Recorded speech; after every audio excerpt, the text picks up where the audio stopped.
Hallo und herzlich willkommen zu Artist Talk. Mein Name ist Tiger Trese und heute ist eine ganz besondere Folge, fast schon eine Special Edition. Wir haben heute 2 Gästinnen hier im Studio. Jules und Baska. Ich durfte die Mädels kennenlernen bei The Voice of Germany und ich bin super gespannt, was sie jetzt zu erzählen haben.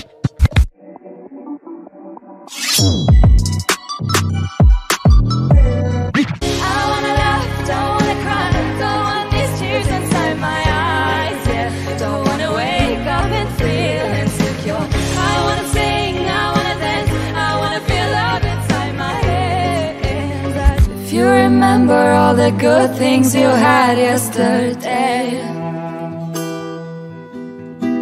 Don't feel sad, don't get mad, focus on the good. Yeah! Hallo, Ladies! Hey! Hello! Wie geht es euch? Schön, dass ihr da seid.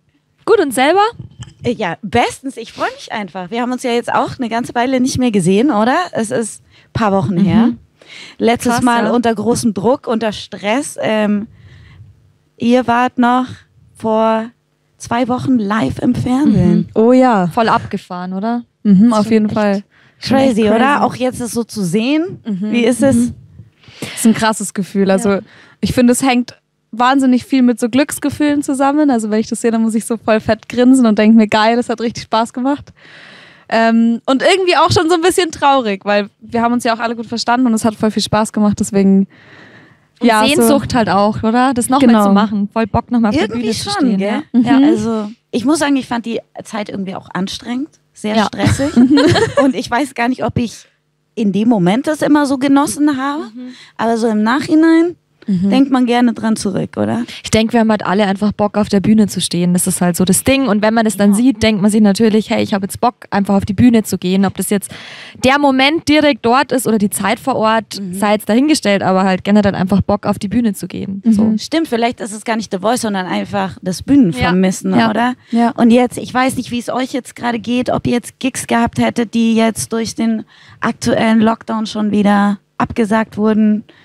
Wie steht ihr da? Tatsächlich haben wir uns gar nicht so viel reingeplant jetzt für die Zeit. Eher so, wir hatten halt Bock jetzt im Winter Sachen aufzunehmen und Songs zu recorden, aber es war klar, okay, das geht jetzt mit The Voice nicht. Wir wussten ja auch nicht, wie weit wir kommen, deswegen ist jetzt alles easy. Wir haben jetzt schon die letzte Zeit so ein bisschen nochmal genutzt, vor allem jetzt direkt auch nach The Voice, dass wir ja jetzt nochmal ein bisschen was aufgenommen haben. Ja, das auch stimmt. jetzt von dort nochmal die Covers, weil wir es irgendwie ganz cool fanden. Wir haben eine schöne Rückmeldung bekommen. Ach so, ihr habt nochmal die Cover, jetzt Ja. den Song und wie hieß und das Sunshine-Ding. Genau, das Sunshine-Ding haben wir auch nochmal gemacht. Cover me in sunshine. Das hier. Mir Den gefällt haben ja wir- eure Version besser als die Original. Ja, Oh, cool. Ja. ja Pink. gut. Man muss auch sagen, Denke ich mir mal, ach, schade, die Version, ja? ja, voll. Uns gefällt sie auch voll gut so, ne? Ist Ja. ein bisschen mehr unser Style jetzt geworden, wobei man natürlich auch sagen muss, eigentlich waren da noch das andere Duo mit dabei. Wir haben das jetzt zu 4, beziehungsweise zu 5. Die Solar Places, meint ihr? Solar Places, genau. Und die Marina war auch noch mit dabei, Marina Music. Genau. Ja, von der bin ich ein ganz großer Fan, wisst ihr? Wir ja. auch. Wir auch. Sowas Mega. von. Die macht jetzt auch voll viel. Ja, da bin ich ja gespannt. Vielleicht passiert da ja irgendwas noch Ja. in Zukunft. Ja, voll. Die ist Vielleicht total Könnte auch das öfter nicht. passieren? Dass wir ein Featuring mit ihr machen oder Ja. so? Ja, das wäre natürlich der Hammer. Das da könnte, hätten wir glaube Bock ich, schon drauf. passieren, oder? Wir haben ja noch Kontakt zu ihr, also wäre schon geil mit dir auch vielleicht, Tiger. Ja. Du? Von mir aus Amarell noch? immer ja. Gibt schon so ein paar Kandidaten, ne? Und Kandidatinnen, die so irgendwie Herzen erobert haben oder wo die Stimmen die Herzen erobert haben, wo man sich vorstellen könnte, hey, vielleicht Voll. in Zukunft nochmal Ja. zusammen zu arbeiten. Ja. Also deswegen finde ich es auch so geil, dass ihr jetzt da seid, weil ihr seid aus München auch, ne? Richtig. Exactly, aus der Hood. Dann wurde es höchste Zeit, dass ihr jetzt hierher kommt zu Artist Talk. Und weil ihr gerade über Cover geredet habt, ich habe so mitbekommen, es ist Dezember, es weihnachtet sehr und ihr habt einfach so einen Adventskalender an den Start gebracht. Sehe ich das richtig? Yes. Das ist ganz richtig. Das war eigentlich Babsis Idee erstmal. Und hat sie gesagt, hey Julia, machen wir das so doch über Jules und Baska auch so ein bisschen und posten da auch ab und zu was. Und dann hat sich das irgendwie voll schnell eingebürgert. Geil. Ja. Ist halt ganz nice, weil da am Anfang, gerade jetzt nach The Voice, halt voll die Welle kam mit Interesse seitens der Leute und dann dachte ich mir halt so, es wäre voll geil eigentlich, da jeden Tag irgendwie musikalischen Input, sei es nur von mir, von meiner Band oder einfach nur Jules und ich zusammen, so einfach halt alles, was so reinkommt. Und einfach zu posten. sind da jetzt auch alte Sachen oder habt ihr das jetzt alles komplett neu gerade gemacht für den Adventskalender? Ich meine, es sind fucking 24 Tage, das ist ja, auch eine klar, ganze Menge ja. Arbeit. Das stimmt, da hast du absolut recht. Also wir machen schon vieles neu. Also gerade jetzt, wo wir auch nochmal da in den Hirschberg-Studios waren und da von The Voice Lieder aufgenommen haben, das ist auch eben neu. Da haben wir auch mal dann irgendwie live so mitgesendet und Live-Video gemacht. Aber wir nehmen auch alte Sachen tatsächlich. Also wir haben jetzt mal irgendwie Ocean Eyes hatten wir mal gecovert Von und Billie haben das Eilish. gezeigt. Genau. Nice. Aber eben auch unsere eigenen Songs. Ja. Oder halt auch generell musikalischen Input, weiß ich nicht, wenn jetzt irgendwie eine Bandprobe bei mir ist oder wenn wir jetzt zum Beispiel hier sind, das sind alles so Dinge, wo man halt, finde ich, irgendwie mal ganz geil Nutzen einfließen kann. lassen kann. Absolut. Ja. Es muss nicht immer irgendein Song sein, den man singt. Ja, ja. Wie ist es denn, wenn ihr zum Beispiel Bandprobe habt oder überhaupt probt, lasst ihr immer eine Kamera mitlaufen oder ist das... Also gerade wo wir angefangen haben, wo wir noch gemeinsam die Band hatten und gemeinsam angefangen haben, da haben wir eigentlich schon immer die Kamera eigentlich irgendwo hingestellt und einfach gesagt, wir drücken jetzt einfach auf Play und nehmen alles auf. Es ist natürlich dann schon immer ein Hackmack danach, sich alles anzuschauen, dann wieder zu cutten, wieder anzuschauen, zu cutten. Hast halt irgendwann so 2 Genau, wer Stunden, macht ne? das dann? Ja, das haben wir dann immer irgendwie aufgeteilt gehabt, ja. Und immer besprochen, so hey, heute nehme ich auf, dann musst du es halt auch schneiden oder so und dann andersrum. Das heißt, das macht ihr dann selber, auch das Material zu schneiden? Ja, schon. Ja, sowas jetzt schon, wenn wir so bei einer Probe oder irgendwie Okay. sowas mitmachen. Da haben wir aber auch nicht den Anspruch, dass es jetzt perfekt sein muss, sondern dass es echt sein muss eigentlich eher. Dass wir halt Also irgendwie die was- Authentizität ist Genau. dann einfach wichtig, steht im Vordergrund. Ja, ja. Das ist uns generell sehr wichtig, würde ich sagen, dass Ja. es authentisch ist. Und klar, wenn du jetzt mal irgendwie was aufnimmst mit Leuten oder so, wir haben jetzt auch die 3 Songs von The Voice eben aufgenommen, dann haben wir schon irgendwie den Anspruch, dass es auch geil ist natürlich Ja, so. Und ich meine, es weiß jeder Künstler, glaube ich, dass man halt so sich von der besten Seite irgendwie zeigen möchte. Und das schneiden wir auch nicht selber, da haben wir dann schon externe Leute mit am Start, Ja, die uns da cool. unterstützen. Und wie den Ghosty jetzt zum Beispiel, ghostchat.de. Ist auch so ein Künstler, Name-Dropping der hier. auch Rapper übrigens und macht geile Videos und hat gesagt, er unterstützt uns da jetzt voll. Genau. Sehr cool. Also ich bin da ganz bei euch. Man braucht Leute auch, die einen supporten und die einen unterstützen. Weil ihr Deswegen gerade auch noch mal- gesagt sorry. ach so, ja? Deswegen auch nochmal ein fettes Danke, dass wir überhaupt jetzt hier Oh mit dir Gott, hocken ihr seid können, so gell? sweet. Weil ihr gerade von Authentizität gesprochen habt. Was bedeutet es denn für euch als Künstlerin, authentisch zu sein? Also von Anfang an war es eigentlich so, dass wir damit verbunden haben, dass wir uns nicht verstellen müssen, sondern dass wir jetzt die Musik, die wir gerade machen wollen und die wir fühlen, auch so rüberbringen können. Das heißt, wenn wir jetzt irgendwie gerade, weiß ich nicht, ein sentimentales Lied schreiben, dann wollen wir es auch genauso rüberbringen können und uns jetzt nicht verstellen müssen dafür und uns überlegen müssen, was, keine Ahnung, was kommt gut an oder so und was müssen wir dafür tun, sondern eigentlich eher, was fühlen wir und worauf haben wir Bock und wie bringen wir das geil rüber und echt rüber. Oder auch, ich fand so ein Thema, weil irgendwie auch jetzt, was mich persönlich angeht, so auch diese Bewegung auf der Bühne, dass ich da jetzt nicht irgendwie, keine Ahnung, meine Hände nach oben halte, sondern einfach irgendwie so bin, wie ich es halt mache. Ich zum Ja. Beispiel habe irgendwie so den Fable, dass ich immer meine Füße irgendwie nach oben Knoten strecke, ist man während sie, sie oder sieht was? super strange eigentlich aus.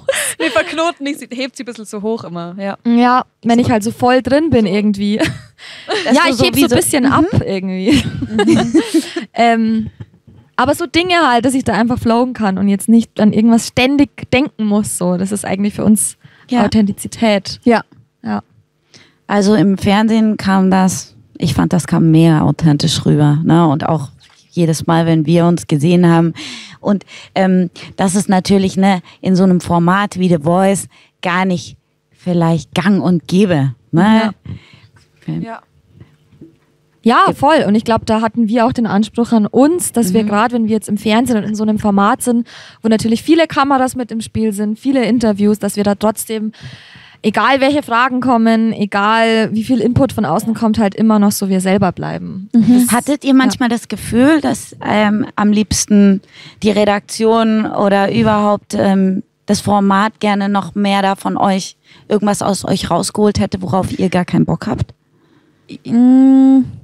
Worauf wir jetzt gar keinen Bock haben, nee, ich glaube, klar, die haben natürlich was im Kopf, was sie erfragen wollen und vielleicht erfragen müssen und da sind sie dann natürlich, wollen die Fragen einfach beantwortet haben. Und dann gibt es einfach ein paar Fragen, worauf jetzt die oder die Person einfach keinen Bock hat. Ja. Und dann gab es schon... Braucht Gerade ihr am mir nicht Anfang, sagen. finde ich, oder? Genau. Am Anfang so dieses Thema, okay, die Babsi war schon mal auf der Bühne, die Jules noch nicht so oft. Genau, das wurde dann halt sehr... So, bist du unsicher, bist du nicht unsicher, Ja. so, keine Ahnung. Das waren halt dann immer so Fragen, die halt dann schon immer wieder sich wiederholt Leicht haben. in irgendeine Rolle oder in irgendwas rein. Das hat man schon gemerkt, finde Ja. ich. Das Aber ist das war natürlich auch irgendwann nicht mehr Fernsehen. so, finde Nee, ich. das stimmt. Bei den Sing-Offs jetzt am Ende. Irgendwann haben sie es akzeptiert, dass ihr einfach so seid, wie ihr seid. Genau.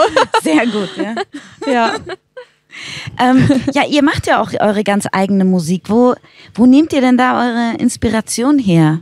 Unsere Inspiration, das ist eigentlich eine gute Frage. Gell? Also ich persönlich finde, wir nehmen sehr viel von uns selber. Das hört sich jetzt... Ja, aber also das aus ist sehr viel eurem von uns. Personal Life und Genau, aus genau. euren Erfahrungen. Also auch die Storys sind schon tiefgründig und so und haben eigentlich immer irgendwie so ein paar Geschichten im Hintergrund. Aber auch von der Musik ist es eigentlich ganz viel Gefühl. Die Inspiration ist ganz viel Gefühl. Mir ist es jetzt auch bewusst geworden, Jules, wir haben gestern, wir nehmen jetzt für einen Rapper auch noch was mit auf und haben dann gestern auch so ein bisschen, oder heute was, glaube ich, erst. Für den Ghosty, genau. Ja. Genau, haben wir heute so ein bisschen rum überlegt und haben dann beide auch gesagt, das ist geil, weil wir uns gegenseitig halt, also wie du jetzt schon gesagt hast, die Inspiration voneinander nehmen. Ich habe irgendeine Melodie oder die Jules und dann baut man drauf auf oder Textinhalt jetzt auch wieder halt so über uns und unser Verhältnis zueinander so. Also das geht schon Hand in Hand irgendwie, ja. Das ist auch schön, oder? Sich da gegenseitig zu haben Ja. und sich inspirieren zu können und vielleicht auch manchmal, wenn man nicht weiter weiß, zu sagen, hey, kannst du dir das mal anschauen? Ich finde, es ist auch oft bei uns so was ganz Cooles, wenn jetzt, wir machen ja auch Projekte unabhängig voneinander, dass wir dann schon die Sachen einander auch schicken und so sagen, hey, was hältst du da jetzt davon? Ist das geil so oder ist das kacke? Ja. Und das, Könnt ihr ehrlich sein? Auch zueinander? Ja, voll. Voll. Und das ist auch sau wichtig. Ich glaube, das ist auch was uns also mega ausmacht, ist, dass wir haben oft einen sehr ähnlichen Geschmack und verstehen das, was der andere meint und was er hört vor allem auch und was er gerade singen will. Geil. Und ich glaube, das ist was uns viel ausmacht, dass wir da einfach das Verständnis für den anderen haben und für die Vocals und dann passt das immer ganz cool. Ja, Voll schön. Spaß. Und gibt so für euch, von euren Songs, habt ihr einen Lieblingssong? Von unseren Songs Ja. jetzt selber. Lieblingssong, sag du mal. ich finde es sau schwierig. Also ich bin tatsächlich sehr Fan auch von Bones, weil es so unser erster gemeinsamer Song war und ich mich auch an den Tag erinnere, als ich aus dem Studio raus bin und an diesem Bahnhof stand. Ich habe es mir gestern erst wieder gedacht und ich habe da fast geheult, weil ich habe es auf meinen Ohren laut angehört und war so, oh, es klingt so geil und ich liebe es einfach so krass. Deswegen ist Bones eins meiner Herzenssongs tatsächlich. Singing auch, das ist ein Track, der jetzt demnächst rauskommt. Der geht Ja, aber ich wollte ja schon gerade sagen, ich kenne Singing, glaube ich, noch gar nicht. Richtig. Das ist ein Track, der jetzt im Februar released wird. Das Habt Geile ihr an gehört? Februar. Genau, Februar? schön aufpassen. Schön gleich aufpassen. Tag im Kalender markieren. Der Song liegt mir auch noch sehr am Herzen, weil die Jules und ich da so krass für brennen und der Inhalt geht um uns und um den Grund, weshalb singen wir eigentlich so. Der heißt auch Singing. Okay. Gut, dann frage ich euch jetzt gar nicht, warum ihr singt oder so, sondern ich würde einfach sagen, Ja. jeder soll sich einfach dann diesen Song anhören. Ab Februar. Genau, auf jeden Ja. Fall. Geil, ja. Ja, cool. Ja, also, weil du gerade über Bones geredet hast, also für mich würde ich definitiv sagen, einer meiner Lieblingssongs ist von euch. Ich liebe halt den Chorus so. Hättet ihr Bock, den sogar für mich zu singen oder so? So jetzt a cappella hier. Ich Ja, können wir liebe den probieren, Song oder? einfach und jeder... Ja, voll. ja, wieso geil, nicht? mega. Jetzt stoßen wir Ich schließe, ja, stoßen wir mal kurz und an, dann damit- schließe ich die Augen und lehne mich zurück. Damit wir den Ton treffen, einmal anstoßen.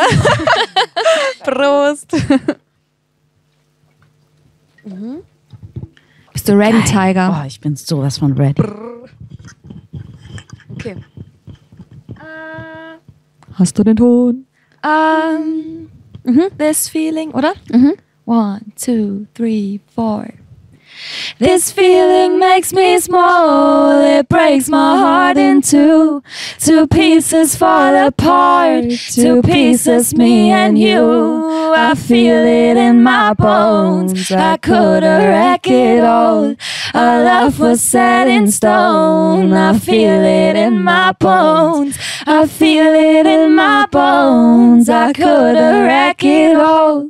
Our love was set in stone, I feel it in my bones.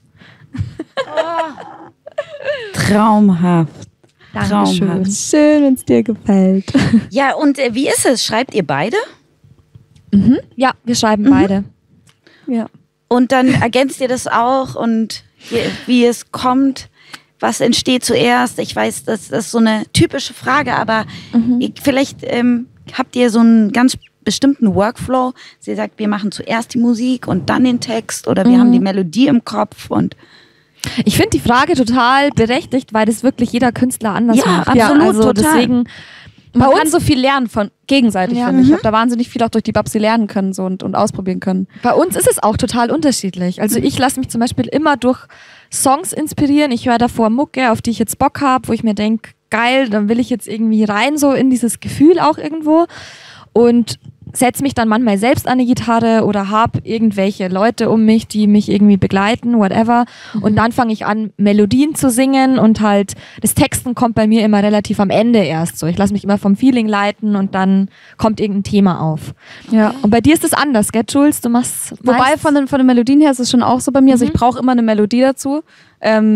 Aber ich mache es auch gern einfach mal mit Beats, so mit Rap-Beats tatsächlich auch manchmal einfach, weil ich brauche eine Melodie, irgendeine Melodie. Ja. Und dann kann ich mir meistens als erstes eine Hook überlegen. Also es fällt mir immer irgendeine Melodie ein, die dann so für einen Chorus oder so ganz gut passt.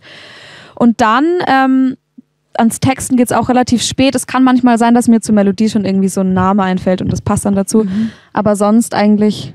Ja, und das Krasse finde ich bei dir ist ja eigentlich, Jules, dass du machst es vielleicht auch ab und zu so, aber die Jules läuft irgendwo draußen rum und hat irgendeine geile Melodie im Kopf, die singt sie dann in ihr Handy ein und Stimmt. darauf baut sie dann ihre Songs auf. Und das Ja. finde ich total interessant, weil das eigentlich, finde ich, nicht so also das Normale ist, wie man eigentlich vorgeht, dass man halt sich erst eine Gesangsmelodie überlegt und darauf die Akkorde und so halt baut. aber du sagst eben Das das find ich Normale, geil. wie man vorgeht, aber es ist eben für dich Oder ist wie es viel- normal. ja, wie es für mich jetzt genau, ist. richtig. Ja. Also das wirklich, jeder macht das anders. Deswegen vielleicht auch für die Leute, die draußen zuschauen oder so, auch spannend zu sehen, okay, es gibt nicht nur den einen Weg, das zu machen. Ja. Für Songwriting, finde ich, gibt es auch kein richtig oder kein falsch. Nein. Das ist, du kannst es in der Badewanne einen Song schreiben, wenn du willst und einen Song schreiben, wenn du willst und dann gerade irgendein Thema im Kopf, irgendeine Story, Geschichte oder was auch immer und dann kannst du auch genauso gut irgendwo, weiß ich nicht, im Studio schreiben. Geht immer. Total. Aber es gibt auch viele Musiker, finde ich, die sich schon von Akkorden leiten lassen. Also die spielen dann irgendwas und dann denken sie sich, das und das passt jetzt dazu aus der Musiktheorie heraus. Kenne ich So schon sind wir auch gar nicht. einige und das ist halt cool, weil wir das, finde ich, gar nicht so machen. Hat jemand von euch Musik studiert oder irgendwas Musikalisches Nee. gelernt? Nee, das war eigentlich immer halt Teil von unserem Leben, aber jetzt gelernt, studiert nicht. Nee. Ja. Und auch Instrumente, weil ihr spielt ja auch beide Ein bisschen. bisschen. Also ich spiele ganz, ganz wenig Gitarre, so ein paar, so die Grundakkorde halt, weil ich irgendwann gesagt Die habe, ich brauche jetzt mal- Lagerfeuergitarre. Genau, die Akkorde. Ja, Die Lagerfeuergitarre, würde ich sagen, sind wir beide so Ja. im Typ für. Also wir sind Genau. jetzt beide nicht krasse Gitarristen oder so. Aber Diese das ist dann auch Grundakkorde. autodidaktisch, habt ihr euch das beigebracht? Ja, Ja. Mhm. schon. Und sonst, in was für einer Formation kann man euch denn sehen, Ja. wenn Also- ihr zusammen seid? Gibt es dann eine Band oder...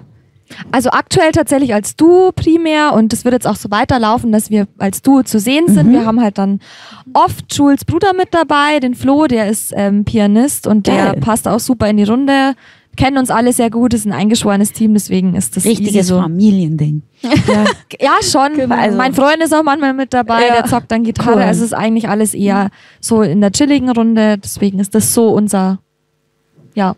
Space, in dem wir arbeiten, würde ich sagen. Man darf natürlich auch nie vergessen, wir sind ja in der Corona-Zeit sozusagen entstanden, Ja. gewachsen.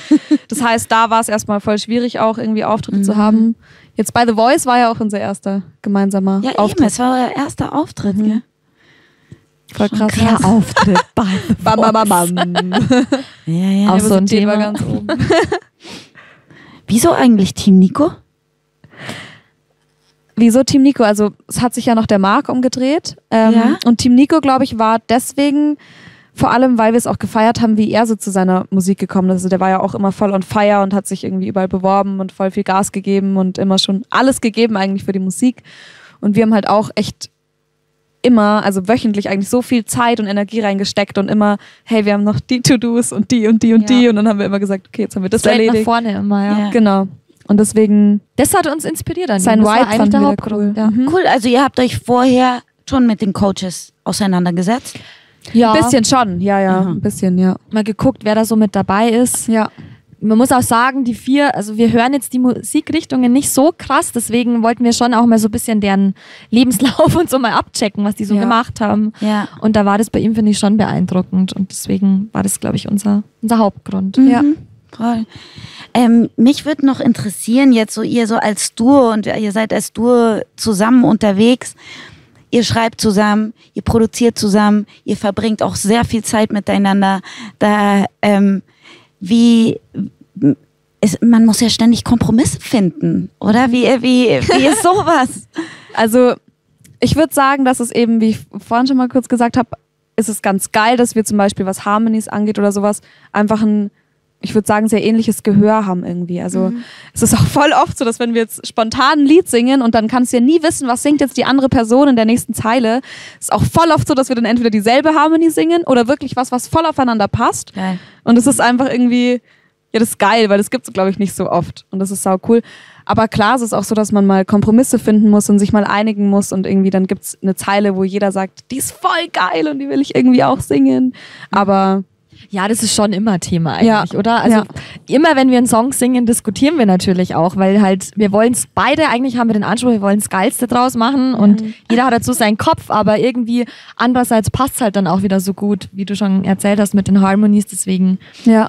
wir kommen immer zu einer Lösung, wir sind halt sehr perfektionistisch beide auch, ne? Also es dauert schon auch immer seine Zeit, finde ich. Das stimmt, ja. Wir müssen uns da manchmal eher selber bremsen und sagen, Ja. okay, stopp. Es passt jetzt so, wie es ist. Die Version ist geil. Klar, wir können immer noch ein Tüpfelchen drauf und immer noch. Und Ja, immer. und irgendwann muss man einfach sagen, so, okay, gut, wir lassen das Ja. jetzt, weil sonst wird es nie fertig. Ja, das stimmt.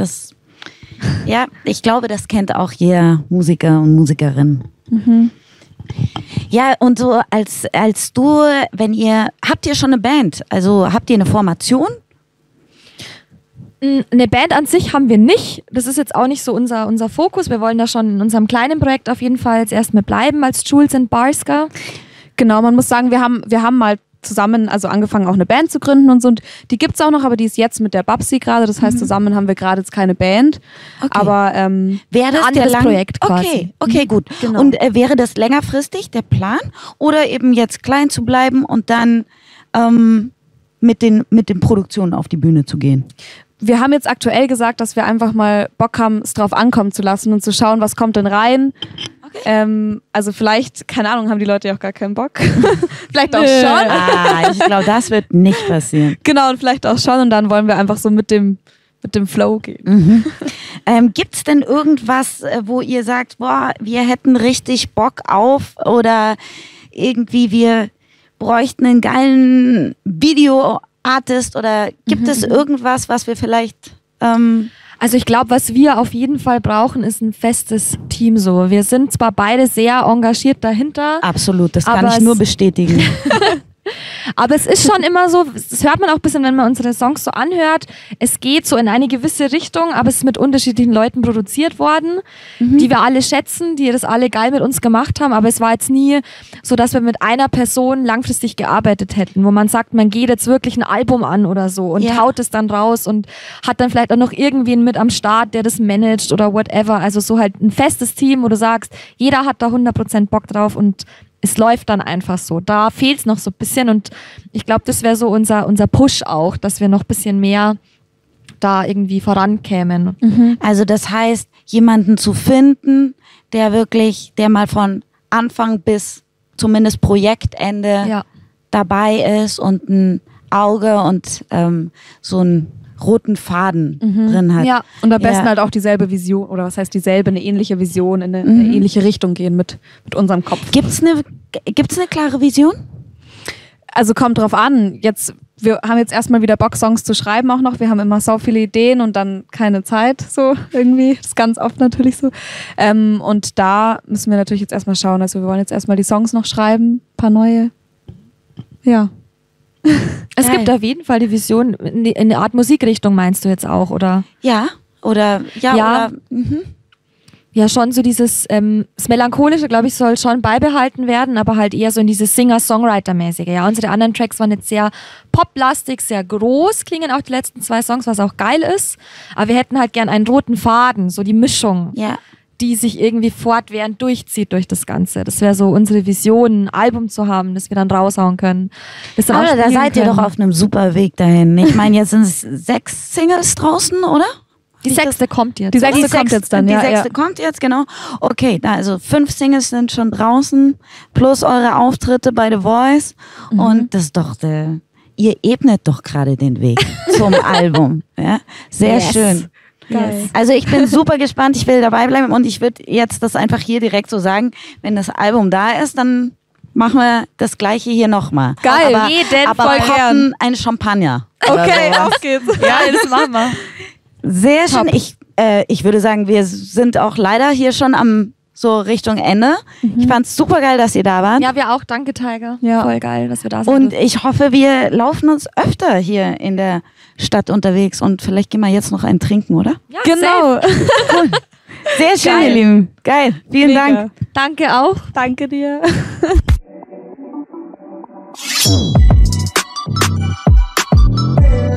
Das war's leider schon von heute von Artist Talk, auch von mir, Tiger Trece. Leute, checkt auf Instagram vorbei, abonniert den Channel. Ich hoffe, ihr habt Bock gehabt, das zu schauen. Wir sehen uns bald wieder. Peace out.